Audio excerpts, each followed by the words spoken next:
nataka kuwarai muendelee kuunga mkono Mheshimiwa Rais wa Jamhuri ya Kenya. Amefanya kazi na ataendelea kufanya kazi, na katiba yetu imesema ya kwamba mtu akichaguliwa kama kiongozi wa taifa kama rais apewe miaka 5, afanye kazi, aanze miradi, alafu aongezewe miaka mingine 5 ili akamilishe ile kazi ambayo ameanza. So the constitution envisages a 10-year period for a president to bring policy, to bring programs, not just to start them, but to start them and complete them. Ndio katiba imesema, hakuna kitu kama one term kwa katiba. Ule mtu anasema one term hajasoma katiba. Katiba imesema tu, katiba imesema tu term ya kwanza ni ya kuleta programs na kuleta policies na kuleta marekebisho na kuleta ile miradi ambayo inaambatana na ruwaza ya huyo kiongozi kama kiongozi wa taifa. Term ya pili ni ya kukamilisha.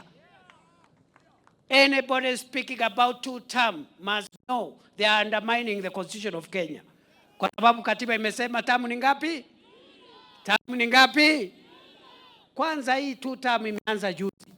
Katika katiba ya zamani hakukuwa hata na limit. Ndio uliona ule mzee alikuwa hapa 24 years. Moi karibu akuwe long term. Lakini sasa tuko na katiba ambaye tunaheshimu. Lakini hiyo katiba imetuambia hakuna rais, kulingana na katiba, hakuna rais anaweza kuanzisha na kukamilisha mambo ya maendeleo ya nchi na miaka 5.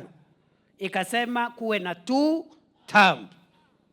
Na rais ameonyesha ile kazi ambaye amefanya katika term ya kwanza. Kwa hivyo next year Rais Ruto atakuja kueleza mahali amefikisha kilimo, elimu, biashara, barabara, manyumba ya bei nafuu, masoko. Alafu ndio tumwambie sasa kulingana na katiba, wewe endelea na 2 term. Niseme nisiseme? Ni kweli si kweli? Ni 2 term si 2 term? So the constitution has designed a 2 term period for the president of Kenya to be able to start and complete programs. And therefore anybody trying to sell a narrative of anything short of a 2 term must know they are undermining the Constitution of Kenya.